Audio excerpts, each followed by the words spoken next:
संजय ने अर्जुन के लिए दया से भरा हुआ दया के आंसू आंख में लिए ऐसा कहा है। दया को थोड़ा समझ लेना जरूरी है। संजय ने नहीं कहा करुणा से भरा हुआ, कहा है दया से भरा हुआ। साधारणतः शब्दकोश में दया और करुणा पर्यायवाची दिखाई पड़ते हैं। साधारणतः हम भी उन दोनों शब्दों का एक सा प्रयोग करते हुए दिखाई पड़ते हैं, उससे बड़ी भ्रांति पैदा होती है। दया का अर्थ है परिस्थिति जन्य और करुणा का अर्थ है मनस्थिति जन्य। उनमें बुनियादी फर्क। करुणा का अर्थ है जिसके हृदय में करुणा है, बाहर की परिस्थिति से उसका कोई संबंध नहीं। करुणावान व्यक्ति अकेले में बैठा हो तो भी उसके हृदय से करुणा बहती रहेगी। जैसे निर्जन में फूल खिला हो तो भी सुगंध उड़ती रहेगी। राह पर निकलने वालों से कोई संबंध नहीं है। राह से कोई निकलता है या नहीं निकलता है, फूल की सुगंध को इससे कुछ लेना देना नहीं है। नहीं कोई निकलता तो निर्जन पर भी फूल की सुगंध उड़ती है। कोई निकलता है तो उसे सुगंध मिल जाती है, ये दूसरी बात है। फूल उसके लिए सुगंधित नहीं होता है। करुणा व्यक्ति की अंतस चेतना का स्रोत है, वहां सुगंध की भांति करुणा उठती है। इसलिए बुद्ध को या महावीर को दयावान कहना गलत है, वे करुणावान है, महाकारुणिक है। अर्जुन को संजय कहता है दया से भरा हुआ। दया सिर्फ उनमें पैदा होती है जिनमें करुणा नहीं होती। दया सिर्फ उनमें पैदा होती है जिनके भीतर हृदय में करुणा नहीं होती। दया परिस्थिति के दबाव से पैदा होती है, करुणा हृदय के विकास से पैदा होती है। राह पर एक भिखारी को देखकर जो आपके भीतर पैदा होता है वो दया है, वो करुणा नहीं। और तब एक बात और समझ लेनी चाहिए कि दया अहंकार को भरती है और करुणा अहंकार को विगलित करती है। करुणा सिर्फ उसमें ही पैदा होती है जिसमें अहंकार ना हो।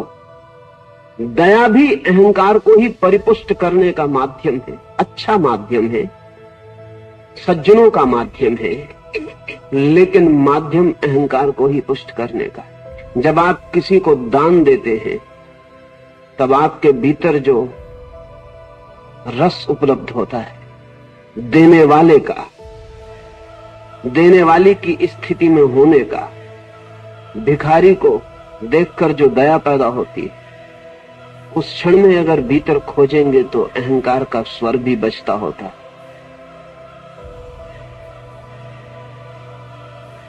तो करुणावान चाहेगा पृथ्वी पर कोई भिखारी ना रहे, दयावान चाहेगा भिखारी रहे, अन्यथा दयावान को बड़ी कठिनाई होगी।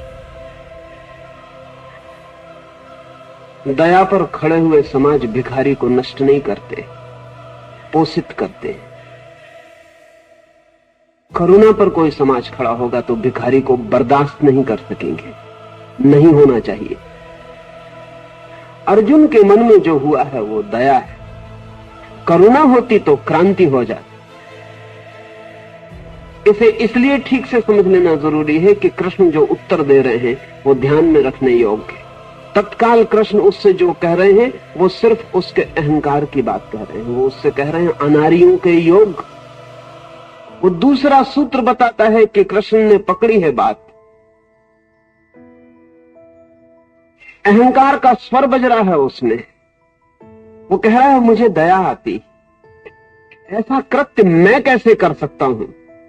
कृत्य बुरा है ऐसा नहीं, ऐसा कृत्य मैं कैसे कर सकता हूं, इतना बुरा मैं कहां हूं। इससे तो उचित होगा कृष्ण से वो कहता है कि वे सब धृतराष्ट्र के पुत्र मुझे मार डालें, वो ठीक होगा, बजाय इसके कि इतने कुकृत्य को करने को मैं तत्पर हूं। अहंकार अपने स्वयं की बलि भी दे सकता है। अहंकार जो आखिरी कृत्य कर सकता है वो शहीदी है, वो मार्टर भी हो सकता है, और अक्सर अहंकार शहीद होता है, लेकिन शहीद होने से और मजबूत होता है। अर्जुन कह रहा है कि इससे तो बेहतर है कि मैं मर जाऊं। मैं अर्जुन ऐसी स्थिति में कुकृत्य नहीं कर सकूंगा। दया आती है मुझे। ये सब क्या करने को लोग इकट्ठे हुए, आश्चर्य होता है मुझे। उसकी बात से ऐसा लगता है कि इस युद्ध के बनने में वो बिल्कुल साथी सहयोगी नहीं है, उसने कोऑप्ट नहीं किया है। ये युद्ध जैसे आकस्मिक उसके सामने खड़ा हो गया, उसे जैसे इसका कुछ पता ही नहीं। ये जो परिस्थिति बनी है इसमें वो जैसे पार्टिसिपेंट, भागीदार नहीं, इस तरह दूर खड़े होकर बात कर रहा है कि दया आती मुझे, आंख में आंसू भर गए हैं उसके। नहीं, ऐसा मैं न कर सकूंगा। इससे तो बेहतर है कि मैं ही मर जाऊं, वही श्रेयस्कर है। इस स्वर को कृष्ण ने पकड़ा है। इसलिए मैंने कहा कि कृष्ण इस पृथ्वी पर पहले मनोवैज्ञानिक है, क्योंकि दूसरा सूत्र कृष्ण का सिर्फ अर्जुन के अहंकार को और बढ़ावा देने वाला सूत्र। दूसरे सूत्र में कहते हैं, कैसे अनारियों जैसी तू बात करता है। आरी का अर्थ है श्रेष्ठ जन, अनारी का अर्थ है निकृष्ट जन। आरी का अर्थ है अहंकारी जन, अनारी का अर्थ है दीनहीन। तू कैसी अनारियों जैसी बात करता है। अब सोचने जैसा है कि दया की बात अनारियों जैसी बात है। आंख में दया से भरे हुए आंसू अनारियों जैसी बात है। और कृष्ण कहते हैं इस पृथ्वी पर अपयश का कारण बनेगा और परलोक में भी अकल्याणकारी है दया। शायद ही कभी आपको ख्याल आया हो कि संजय कहता है दया से भया अर्जुन आंखों में आंसू लिए, और कृष्ण जो कहते हैं उसमें तालमेल नहीं दिखाई पड़ता, क्योंकि दया को हमने कभी ठीक से नहीं समझा कि दया भी अहंकार का भूषण है। दया भी अहंकार का कृत्य है, वो भी ईगो एक्ट है अच्छे आदमी का। क्रूरता बुरे आदमी का ईगो एक्ट है। ध्यान रहे, अहंकार अच्छाइयों से भी अपने को भरता है, बुराइयों से भी अपने को भरता है। और अक्सर तो ऐसा होता है कि जब अच्छाइयों से अहंकार को भरने की सुविधा नहीं मिलती, तभी वो बुराइयों से अपने को भरता है। इसलिए जिन्हें हम सज्जन कहते हैं और जिन्हें हम दुर्जन कहते हैं, उनमें बहुत मौलिक भेद नहीं होता, ओरिजिनल भेद नहीं होता। सज्जन और दुर्जन एक ही अहंकार की धुरी पर खड़े होते। फर्क इतना ही होता है कि दुर्जन अपने अहंकार को भरने के लिए दूसरों को चोट पहुंचा सकता है, सज्जन अपने अहंकार को भरने के लिए स्वयं को चोट पहुंचा सकता है। चोट पहुंचाने में फर्क नहीं होता। अर्जुन कह रहा है इनको मैं मारूं, इससे तो बेहतर है मैं मर जाऊं। दुर्जन, अगर हम मनोविज्ञान की भाषा में बोलें तो सैडिस्ट होता है, और सज्जन जब अहंकार को भरता है तो मैसोचिस्ट होता है। मैसोच एक आदमी हुआ जो अपने को ही मारता था। सभी स्वयं को पीड़ा देने वाले लोग जल्दी सज्जन हो सकते हैं। अगर मैं आपको भूखा मारूं तो दुर्जन हो जाऊंगा, कानून अदालत मुझे पकड़ेंगे। लेकिन मैं खुद ही अनशन करूं तो कोई कानून अदालत मुझे पकड़ेगा नहीं, आप ही मेरा जुलूस निकालेंगे। लेकिन भूखा मारना आपको अगर बुरा है तो मुझको भूखा मारना कैसे ठीक हो जाएगा? सिर्फ इसलिए कि ये शरीर मेरे जुम्मे पड़ गया है और वो शरीर आपके जुम्मे पड़ गया है, तो आपके शरीर को अगर कोड़े मारूं और आपको अगर नंगा खड़ा करूं और कांटों पर लेटा दूं तो अपराध हो जाएगा, और खुद नंगा हो जाऊं और कांटों पर लेट जाऊं तो तपश्चर्या हो जाएगी। सिर्फ रुख बदलने से, सिर्फ तीर उस तरफ से हट के इस तरफ आ जाए तो धर्म हो जाएगा। अर्जुन कह रहा है इन्हें मारने के बजाय तो मैं मर जाऊं।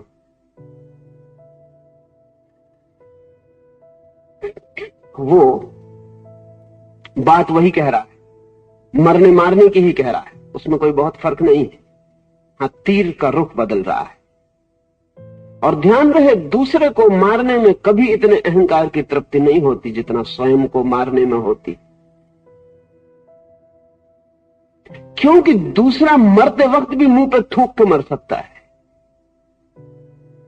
लेकिन खुद आदमी जब अपने को मारता है तो बिल्कुल निहत्ता, बिना उत्तर के मरता है। दूसरे को मारना कभी पूरा नहीं होता। दूसरा मर के भी बच जाता है, उसकी आंखें कहती हैं कि मार डाला भला, लेकिन हार नहीं गया। लेकिन खुद को मारते वक्त तो कोई उपाय ही नहीं, हराने का मजा पूरा आ जाता है। अर्जुन दया की बात करता हो और कृष्ण उससे कहते हैं कि अर्जुन तेरे योग्य नहीं ऐसी बातें, अपयश फैलेगा। वो तो सिर्फ उसके अहंकार को फुसला रहे हैं, परसुएट कर रहे हैं। ये दूसरा सूत्र कृष्ण का बताता है कि पकड़ी है उन्होंने नस, वो ठीक जगह छू रहे हैं उसे, क्योंकि उसे ये समझाना कि दया ठीक नहीं व्यर्थ है। उसे ये भी समझाना कि दया और करुणा का फासला है अभी व्यर्थ है। अभी तो उसकी रग अहंकार है, अभी अहंकार सैडिज्म से मैसोचिज्म की तरफ जा रहा है। अभी वो दूसरे को दुख देने की जगह अपने को दुख देने के लिए तत्पर हो रहा है।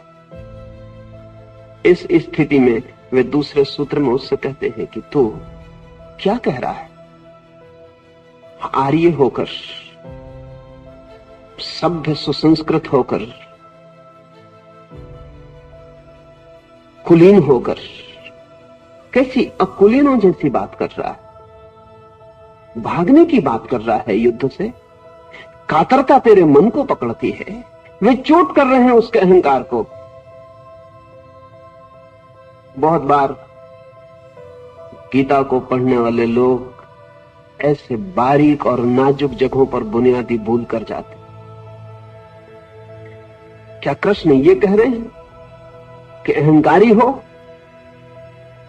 नहीं, कृष्ण सिर्फ ये देख रहे हैं कि जो दया उठ रही है वो अगर अहंकार से उठ रही है तो अहंकार को फुलाने से तत्काल विदा हो जाएगी। इसलिए कहते हैं कातरपन की बातें कर रहा है, कायरता की बातें कर रहा है। सख्त सख्त शब्दों का वे उपयोग करेंगे। यहां अर्जुन से वे जो कह रहे हैं पूरे वक्त उसमें क्या प्रतिक्रिया पैदा होती है उसके लिए कह रहे हैं। मनोविश्लेषण शुरू होता है। कृष्ण अर्जुन को साइको एनालिसिस में ले जाते। लेट गया अर्जुन कोच पर कृष्ण की। अब वे जो भी पूछ रहे हैं उसको जगा के पूरा देखना चाहेंगे कि वो है कहां, कितने गहरे पानी में। अब आगे से कृष्ण यहां साइको एनालिस्ट,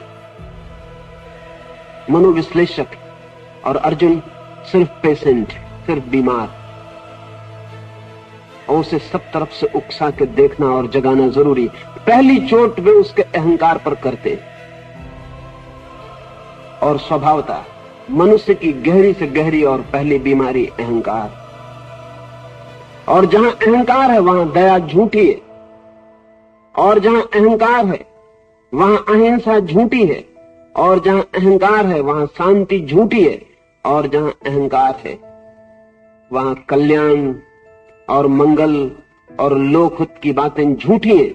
क्योंकि जहां अहंकार है वहां ये सारी की सारी चीजें सिर्फ अहंकार के आभूषण के अतिरिक्त और कुछ भी नहीं।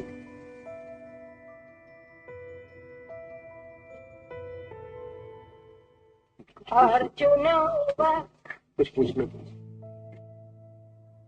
अर्जुन उवाच कथं भीष्ममहं संख्ये द्रोणं च मधुसूदन ईशोभिः प्रतियोत्स्यामि पूजाहारवरिसूदन। अर्जुन ने कहा, हे मधुसूदन, रण में मैं भीष्म और द्रोणाचार्य जी के साथ बाणों से कैसे युद्ध करूंगा, क्योंकि हे अरिसूदन वे मेरे पूज्य है। लेकिन अर्जुन नहीं पकड़ पाता, वो फिर वही दोहराता, दूसरे कौन से? वो कहता है मैं द्रोण और भीष्म से कैसे युद्ध करूंगा, वे मेरे पूज्य। बात फिर भी वो विनम्रता की बोलता है, लेकिन अहंकार अक्सर विनम्रता की भाषा बोलता है, और अक्सर विनम्र लोगों में सबसे गहन अहंकारी पाए जाते हैं। असल में विनम्रता डिफेंसिव इगोइज्म है, वो सुरक्षा करता हुआ अहंकार। आक्रामक अहंकार मुश्किल में पड़ सकता है, विनम्र अहंकार पहले से ही सुरक्षित है, वो इंश्योर्ड। इसलिए जब कोई कहता है मैं तो कुछ भी नहीं, आपके चरणों की धूल हूं, तब जरा उसकी आंखों में देखना,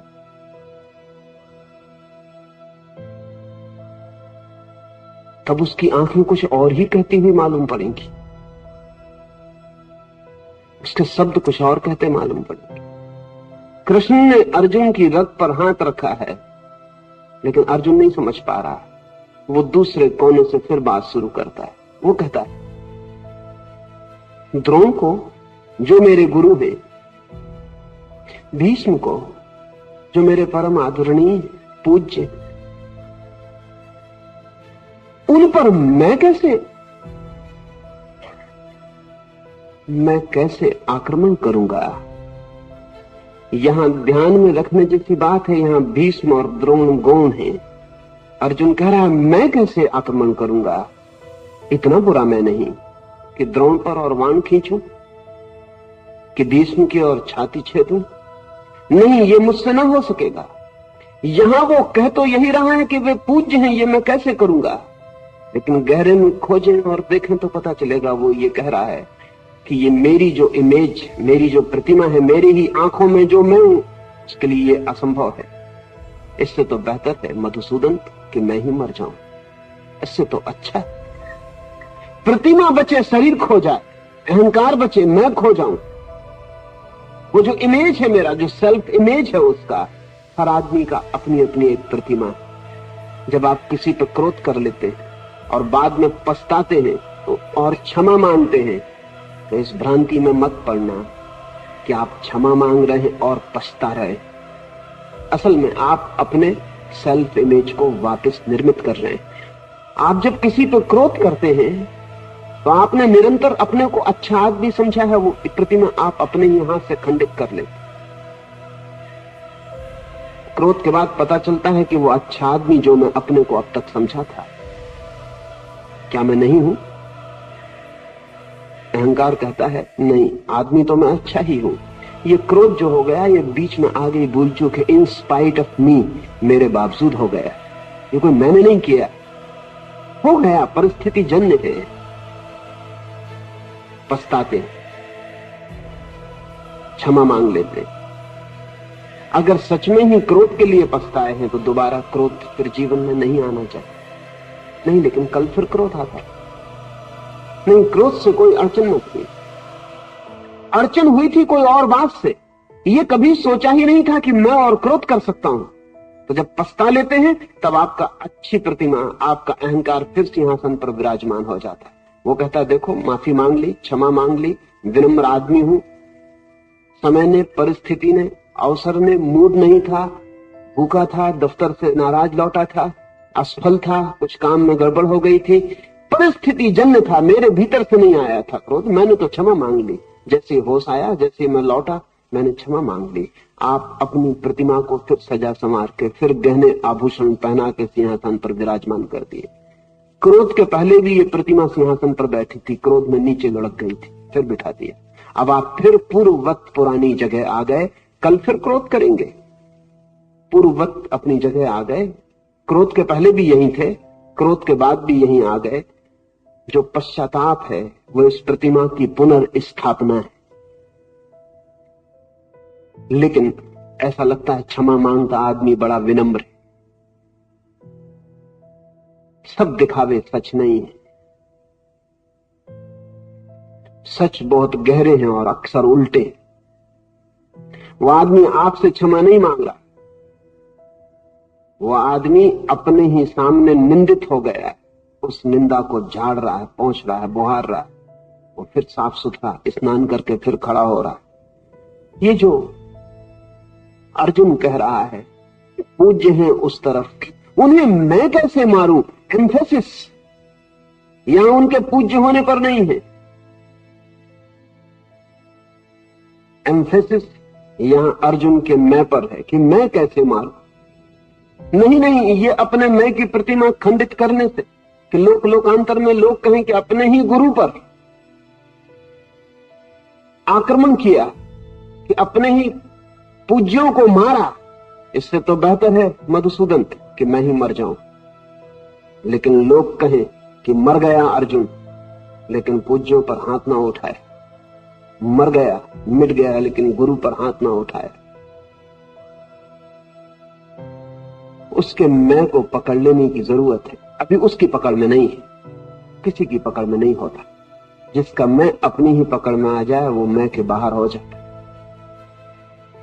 हम अपने मैं को बचा बचा के जीते, वो दूसरी बातें करता जाएगा, वो सब्स्टिट्यूट खोजता चला जाएगा, कभी कहेगा यह कभी कहेगा वह, सिर्फ उस बिंदु को छोड़ता जाएगा जो है। कृष्ण ने छूना चाहा था, वो उस बात को छोड़ गए। वो ये नहीं अनारी आरी की बात वो नहीं उठाता, कातरता की बात वो नहीं उठाता, लोक में यश परलोक में भटकाव उसकी बात वो नहीं उठाता, वो दूसरी बात उठाता। जैसे उसने कृष्ण को सुना ही नहीं, उसके वचन कह रहे हैं कि बीच में जो कृष्ण ने बोला है अर्जुन ने नहीं सुना। कभी बातें जो बोली जाती हैं हम सुनते नहीं, हम वही सुन लेते हैं जो हम सुनना चाहते हैं। सभी जो दिखाई पड़ता है वो हम देखते नहीं, हम वही देख लेते हैं जो हम देखना चाहते हैं। सभी जो हम पढ़ते हैं वो पढ़ा नहीं जाता, हम वही पढ़ लेते हैं जो हम पढ़ना चाहते हैं। हमारा देखना सुनना पढ़ना सब सिलेक्टिव है, उसमें चुनाव है। हम पूरे वक्त वो छांट रहे हैं जो हम नहीं देखना चाहते। एक नया मनोविज्ञान है गेस्टाल्ट। ये जो अर्जुन ने उत्तर दिया वापस, ये गेस्टाल्ट का अद्भुत प्रमाण। गेस्टाल्ट मनोवैज्ञानिक कहते हैं आकाश में बादल घिरे हो तो हर आदमी उनमें अलग अलग चीजें देखता है। डरा हुआ आदमी भूत प्रेत देख लेता, धार्मिक आदमी भगवान की प्रतिमा देख लेता, फिल्मी दिमाग का आदमी अभिनेता अभिनेत्रियां देख लेता है। वो एक ही बादल आकाश में, अपना अपना देखना हो जाता है। प्रत्येक आदमी अपनी ही निर्मित दुनिया में जीता है और हम अपनी दुनिया में, इसलिए इस पृथ्वी पर एक दुनिया की भ्रांति में मत रहना आप। इस दुनिया में जितने आदमी हैं कम से कम उतनी दुनिया है। अगर 3.5 अरब आदमी हैं आज पृथ्वी पर, तो पृथ्वी पर 3.5 अरब दुनियाएं। और एक आदमी भी पूरी जिंदगी एक दुनिया में रहता हो ऐसा मत सोच लेना, उसकी दुनिया भी रोज बदलती चली जाती। पर्ल बक ने किताब अपनी आत्मकथा के लिखी तो नाम दिया माई सेवरल वर्ल्ड्स, मेरे अनेक संसार। एक आदमी के अनेक संसार कैसे होंगे, रोज बदल रहा है। और प्रत्येक व्यक्ति अपनी दुनिया के आसपास बाड़े दरवाजे पंथरी पहरेदार खड़े रखता है। वो कहता है इनको भीतर आने देना, इनको बाहर से कह देना कि घर पर नहीं है। ये हम लोगों के साथ ही नहीं करते, सूचनाओं के साथ भी करते हैं। अब अर्जुन ने बिल्कुल नहीं सुना है, कृष्ण ने जो कहा वो बिल्कुल नहीं सुना है। उसका वो जो उत्तर दे रहा है वो बताता है कि वो इर्रेलेवेंट है, उसकी कोई संगति नहीं। हम भी नहीं सुनते। दो आदमी बात करते हैं, अगर आप चुपचाप साक्षी बन के खड़े हो जाएं तो बड़े हैरान होंगे, लेकिन साक्षी बन के खड़ा होना मुश्किल, क्योंकि पता नहीं चलेगा और आप भी तीसरे आदमी भागीदार हो जाएंगे बातचीत में। अगर आप दो आदमियों की साक्षी बन के बात सुने तो बहुत हैरान होंगे कि ये एक दूसरे से बात कर रहे हैं या अपने अपने से बात कर रहे हैं। एक आदमी जो कह रहा है, दूसरा जो कहता है उससे उसका कोई भी संबंध नहीं है। जुंग ने एक संस्मरण लिखा है, कि 2 पागल प्रोफेसर उसके पागल खाने में भर्ती हुए इलाज के लिए। ऐसे भी प्रोफेसरों के पागल होने की संभावना ज्यादा है। या यह भी हो सकता है कि पागल आदमी प्रोफेसर होने को उत्सुक रहते हैं। वो दोनों पागल हो गए। साधारण पागल नहीं। साधारण पागल डर जाता है, भयभीत हो जाता है। प्रोफेसर पागल है। पागल होकर वो और भी बुद्धिमान हो गए।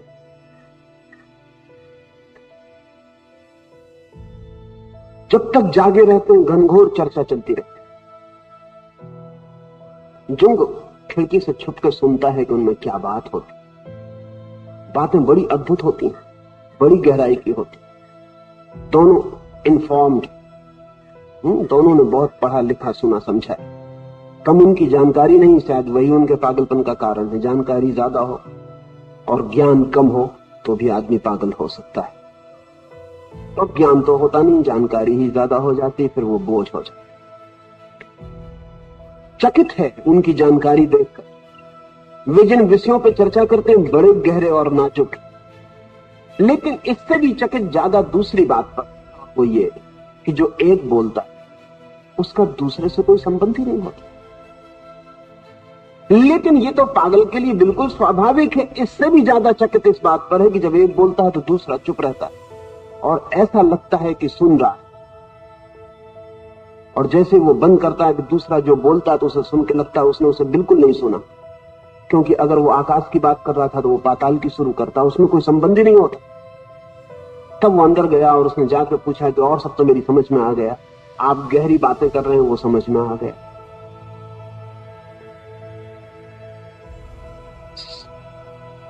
समझ में ये नहीं आ रहा है कि जब एक बोलता है तो दूसरा चुप क्यों हो जाता है। तो वो दोनों हंसने लगे। उन्होंने कहा कि क्या तुम हमें पागल समझते? इस दुनिया में पागल भर अपने को कभी पागल नहीं समझते, और जो आदमी अपने को पागल समझता हो समझना चाहिए वो पागल होने के ऊपर उठने लगा। क्या तुम मुझे पागल समझते हो? क्या तुम हमें पागल समझते हो? उन दोनों ने कहा। नहीं, जुंग ने कहा ऐसी भूल मैं कैसे कर सकता हूं, पागल बिल्कुल आपको नहीं समझता हूं। पर यही मैं पूछ रहा हूं कि जब एक बोलता है दूसरा चुप क्यों रह जाता? तो उन्होंने कहा क्या तुम समझते हो हमें कन्वर्सेशन का नियम भी मालूम नहीं, बातचीत करने की व्यवस्था भी मालूम नहीं? हमें मालूम है कि जब एक बोले तो दूसरे को चुप रहना चाहिए। तो जुंग ने कहा जब तुम्हें इतना मालूम है तो मैं ये और पूछना चाहता हूं कि जो एक बोलता है उससे दूसरे के बोलने का कभी कोई संबंध ही नहीं होता। दोनों फिर हंसने लगे। उन्होंने कहा खैर हम तो पागल समझे जाते, लेकिन इस जमीन पर जहां भी लोग बोलते हैं तो उनकी बातों में कोई संबंध होता है। जुंग घबरा के वापस लौट आया। उसने अपने संस्मरण में लिखा है कि उस दिन से मैं भी सोचता हूं जब किसी से बात करता हूं संबंध है।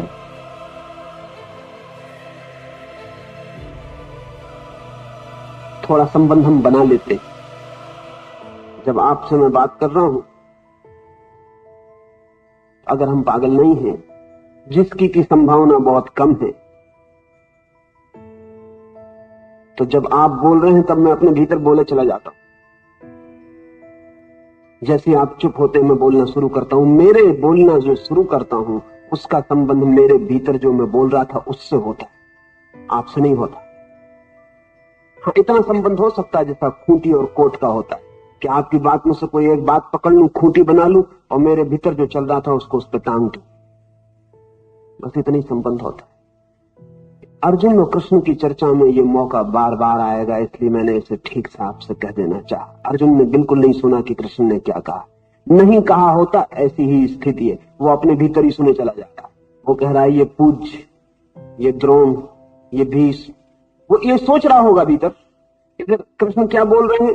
वो बोल रहे हैं, वो परिधि के बाहर हो रहा है, उसके भीतर जो चल रहा है वो ये चल रहा है।